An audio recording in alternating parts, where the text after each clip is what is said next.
Yo guys, I've got a spark which I'm going to use to ignite the fire for a brand new Skylanders Force Lightcore Brightness Locke episode here on the channel. We're going to waste no time and get straight into Cascade Blade right here. So there are a few minor little inconsistencies between this episode and the last, and that's purely because I've changed up my dress attire for one reason and one reason only. I have a new session going on right now. This is being recorded a few days after I did the previous episode. And so no doubt that raises the question, why did I switch up a session? Well, why did I finish that initial session? You could go as far to say, after having only played the first level even, you'd think I'd record these in bulk. And truth be told, I did in fact record in bulk. My first session included the first 3 levels, but some idiot forgot to record the gameplay on the 3rd episode, and then wound up accidentally deleting the commentary from the 2nd episode. Idiot is me. So in other words, I've had to blitz through the first level to play back up to this point in order to re-record these here levels and start off a new session with my new attire going on right here. And speaking of new attire, we need to swap out from this boring old attire to everybody's favourite attire any Skylander ever could have, that being Jetpack's attire, because this is the fan favourite Skylander. Everybody loves this dude. Like seriously, I don't get it. I think he's okay, you know, but the love he gets is just, you know, sheer to overwhelming and, you know, not necessarily earned. Like, seriously, many people call him their favourite Skylander without a hint of sarcasm or shadow of doubt, and I honestly don't get it, really. How can a character like that possibly compare to masterpieces like Igniter? You know, he should be the huge fan favourite. So I don't know why it's Jetpack instead of him, but here we are. So we're going to come over here and grab the treasure chest because I feel like it. But yes, one thing I did forget to acknowledge in the first episode is the fact that the introductions are going to be playing at the same brightness level as the end of the episode preceding it. So this episode started off with the introduction being at a minus 88% brightness because that's the brightness level the first episode finished off on. And the same can be said for thumbnails. But now that has been acknowledged, it's time to have some fun with everybody's favourite Skylander. Oh, and of course, Shock and Bot. I suppose they also exist, I suppose. And I also increased the in-game volume of the cutscenes, so now I need to have a little less work to do in the edit, and you guys can hear them a little bit better. Not that it really matters, because we're going to be skipping over them anyway. I mean, seriously, we've watched these cutscenes time and time again, and it turns out that lowering the brightness, or at least adjusting the brightness of the gameplay, looks incredibly bad. So I decided to just keep the gameplay as is, so that just, you know, nullifies the point of watching the cutscenes even further, you could go as far as saying. Now, a little trick with Jetpack, if you suck up after he's depleted his vacuum right there, it actually increases the bar a lot more quickly. And you can see a very harsh shadow on this side of my face right now, purely because I don't have any key lighting. The only lighting I have is the natural lighting from this side of me, and that's purely because I don't have a lamp. Why don't I have a lamp? Well, because I'm not afraid of the dark and don't need no, you know, night lights in the middle of the night. I do need a night light because he's stupid overpowered in Skylanders trap team and can get me through some very sticky situations, but in terms of something that actually lights up at night, you know, the only reason I dare need a lamp of sorts for the night time is if I read books, but here's the thing, I don't read. So yeah, let's be finishing off these fools with my lack of reading skills, because let's be honest, why would I need reading skills in order to defeat enemies? Last time I checked, that was not an essential activity in defeating of the enemies, mind you. And just like that, they're said and done. Now I get it, you know, before I didn't get it, but now I get why this is everybody's favourite Skylander. It's about time I got it, I would say, but it's just this exact moment where I've turned around and thought to myself, man, Jetpack is awesome. This exact moment. No other moment, just this one. Either way, we've collected our first seed packet. Hopefully this time we can collect all of the dares of this level with a little less fail, because, you know, we weren't very successful previous episode. But all of that is in the past. So let's defeat this guy. Or, you know, we could just let the Gobble Pod have a snack. Whatever works. Oh yeah, and here we go with the absolutely smash and swap force soundtrack. Oh yes, the music in this game is incredible. I mean, it's a Skylander soundtrack, so that's basically a given. We're going to defeat this guy because I don't trust him. He looks at me funny. Boom, baby. Okay, here we go. Oh yeah, when we placed a legendary jetpack, of course, the layout was ever so slightly more brightened, and hopefully we don't lose jetpack this episode, because A, that would be tragic losing a Skylander so early into the block, and B, just to add to the tragedy of losing the Skylanders, what happens is that when a Skylander is defeated, a Lightcore specifically, then the layout is darkened again, so we lose progress on the brightening of the screen, and that would be quite unfortunate. All that motivation to basically not die, in other words.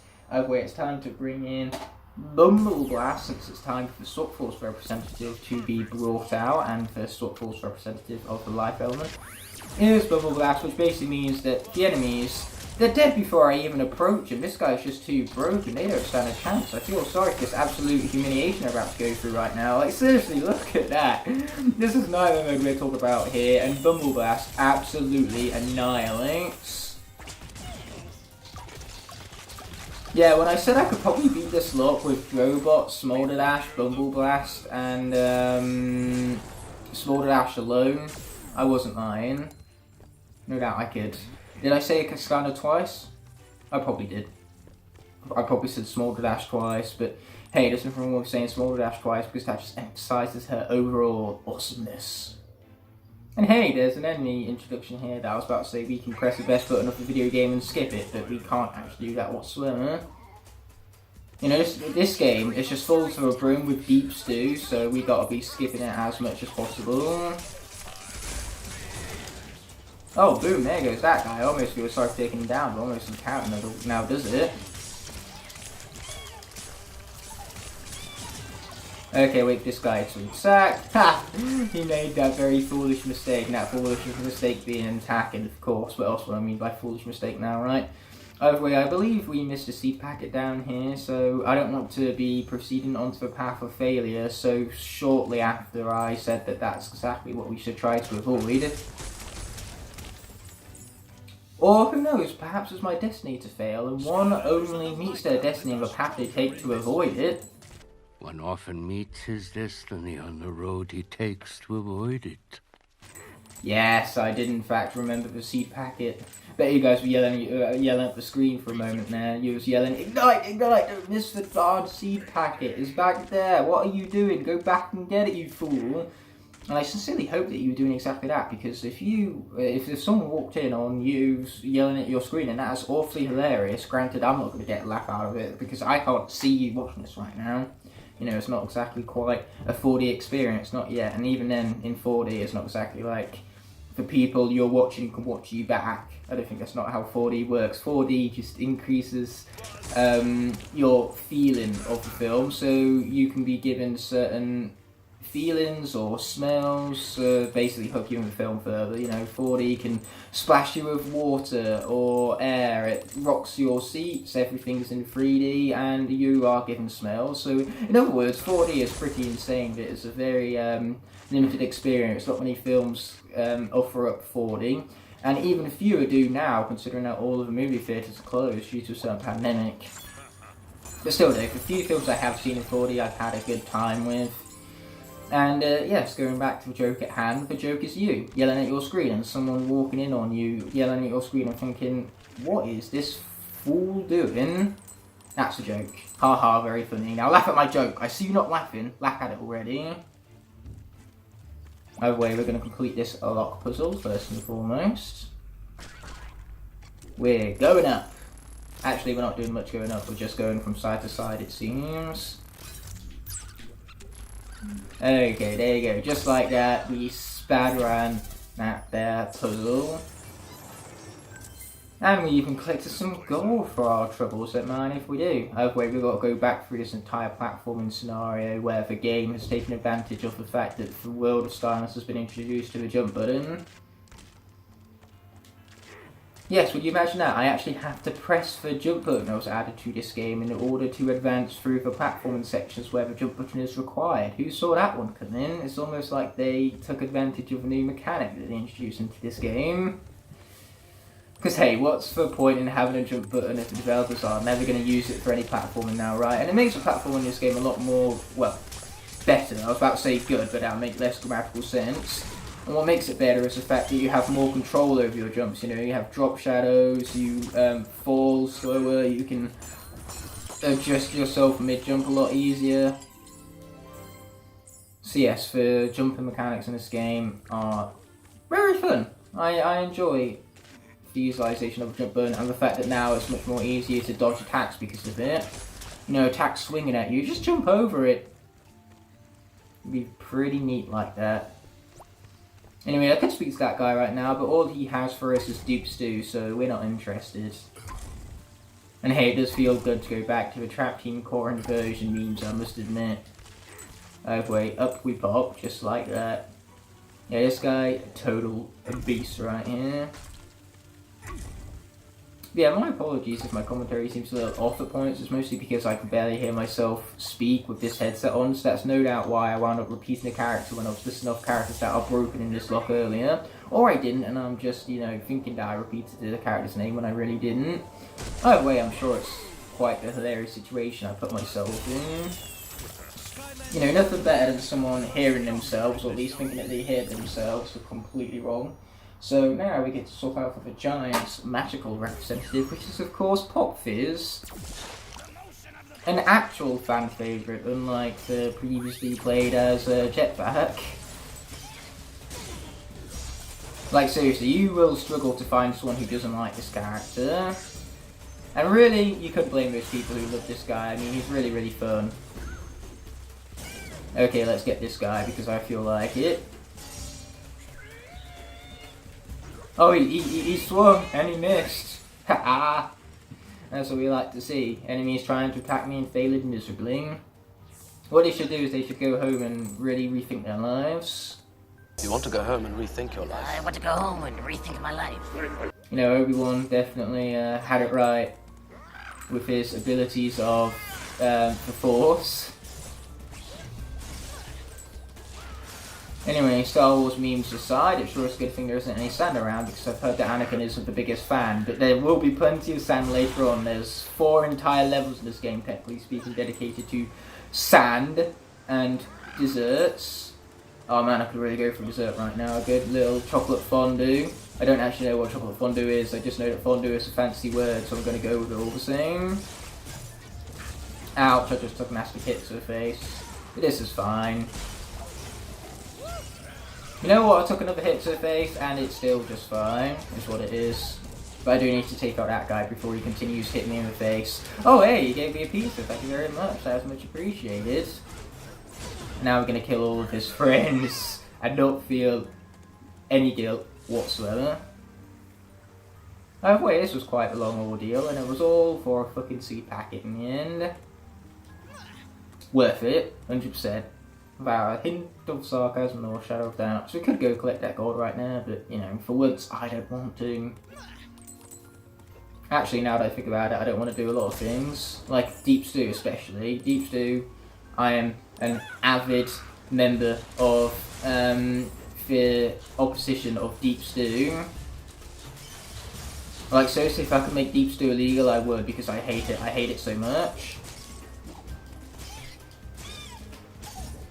Oh, watch out for you! Hey, look at that! I had a jump button that I jumped over the enemy's attack with. Oh, whatever would I do without that jump button? Okay, here we go. Yeah, these episodes are really short, but I have no problems with that whatsoever, because sometimes a short, snappy video that you can get over and done with in 20 minutes is just as good as my regular, you know, 50-minute analysis type videos. I'm just that kind of person where my psychology is that if a video is under a certain amount of time, then it's just a waste of a video. There's no point in uploading a video to the internet that's 2 minutes long, and then I'm only just realising now that 2-minute long videos, so obviously done well, can be put into the algorithm and gain more attraction for your longer based videos, but still, I hate having to upload videos that are under 10 minutes long just because they do feel like wasted potential if they're anything less than 10 minutes. No other reason. Okay, here you go. You know, you could make the argument I want things to be over 10 minutes so they can get monetized, but here's the thing, I'm not even monetized, so monetization makes no difference to me. What just does make a difference to me is just that I feel as though having a high video count on your channel is highly unnecessary, especially when you can make certain videos with similar themes, like longer. Like, why make multiple parts out of one video? Like, that's where things get cash grabby, you know, rather than a 30-minute video, you split it into two 15-minute parts when there was just simply put no need for it. And you're trying to do that to profit off of two videos that are the exact same, just one has a number 1 in the title and one has a number 2. Man, I can't believe I went off on a whole tangent about my weird brain and how it works. But sometimes there is no greater tangent to be had than just the oddities of the brain. Hey, thanks Goldpod buddy, appreciate that. What a legend. Goldpod's confirmed OP. Almost feel sorry for these enemies right here, but as always almost doesn't count now, does it? Yeah, here goes that guy. Boom, baby. Oh, man. What absolute annihilation on Pop Fizz's behalf right here. You see what I mean? We have some incredible characters, but they just gave so many awesome characters Lightcores. Like, seriously, Flashwing. Flashwing was a name that I forgot to name earlier, because with Flashwing, Bubbleglass, Smolderdash, and Drobot alone, we could beat this Locke. And then on top of that, we got 12 other great characters like Pop Fizz before you, who absolutely just creamed those enemies. I have no idea why my no Skylanders defeated didn't count, considering that we did indeed get no losses this time around, but here we are having the game said that I lost to Skylanders somehow anyway, because it wouldn't be a Skylanders playthrough without a glitch of some sorts. So let's continue on. The game just doesn't really want to give me that middle star, it seems. It's just really opposed to middle stars, I suppose. Speaking of popping, I'm gonna pop and press that, you know, best button for video game on my controls to skip over these cutscenes already. Not that that has anything to do with popping. Oh, that had something to do with popping. And now that I think about it, the Skylander I was playing has also had something to do with popping, because pop is literally in his name. So I suppose the smooth transition was justified all the same, somewhat. Once again, I have no idea what I'm fucking talking about. The only thing that's making sense about this commentary right now is the lack of sense it's making right now.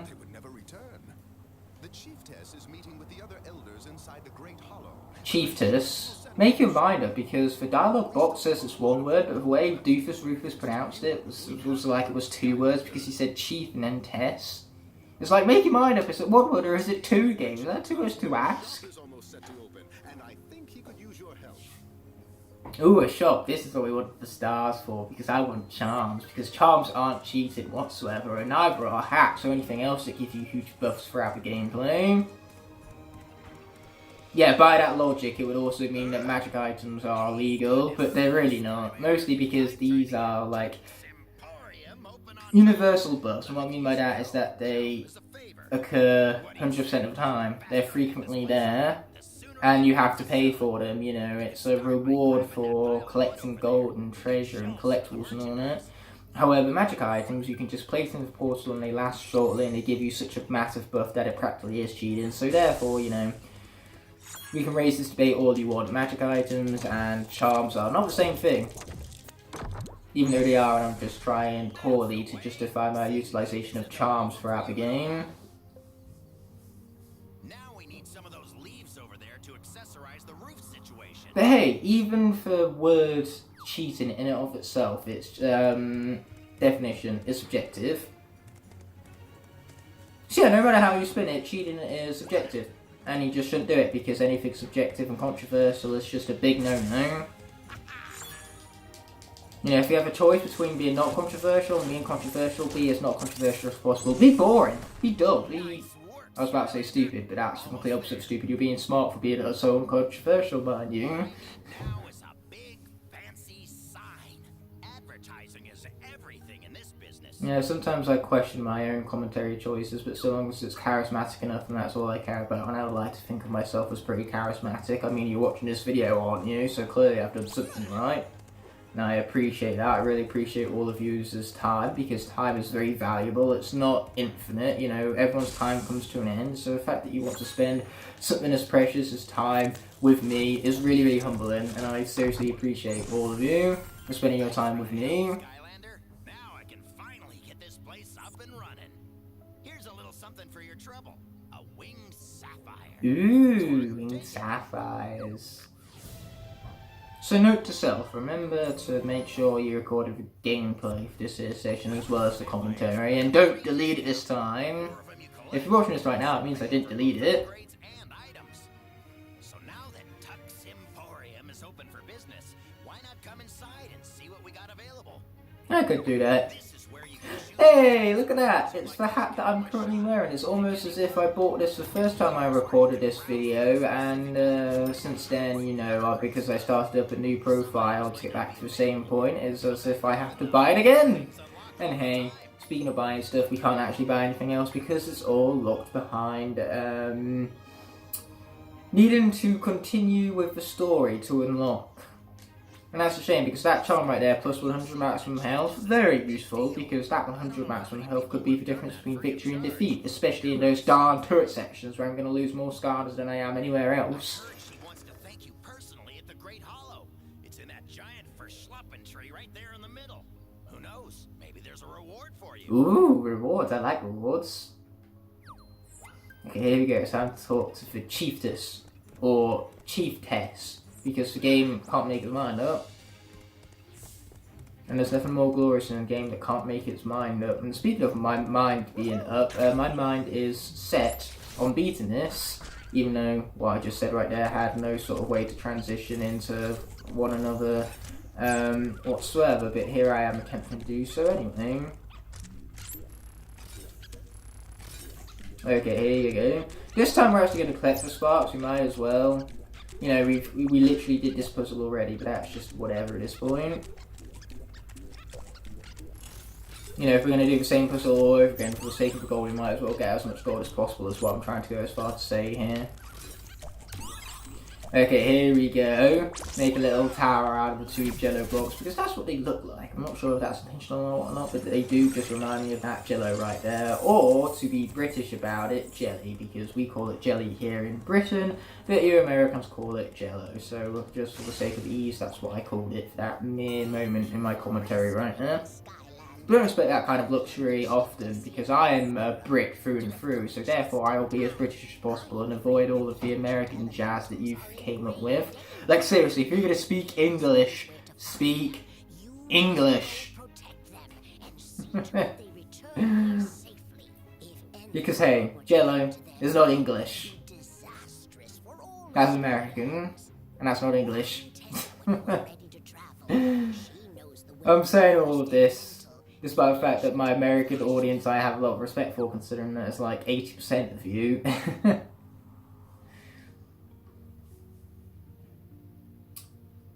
Yeah, speaking of my viewer base, I actually have a lot of German viewers as well, which I really appreciate. You know, a lot of European viewers. And what's so interesting about Europe is its history in film, because before the big, you know, boost of Hollywood, and with that becoming, of course, the biggest film industry in the world, before Hollywood and all that, the biggest films came from Germany. The Germans basically ruled the film industry before Hollywood came around, and that's just an interesting fact that I'm sure not many of you really knew about. So yes, before Hollywood, Germans ruled over the film industry and were pumping out the most critical and most successful films of their era. Between the First and Second World Wars, actually, was when Germany hit their peak within the film industry of that era, you could go as far to say. But enough of all the film facts and everything. I've got to apply what I've been learning at university somehow now, don't I? But with all that being said and done, this episode is coming to an end. I want to thank you all so much for watching, and until the next episode arises, peace.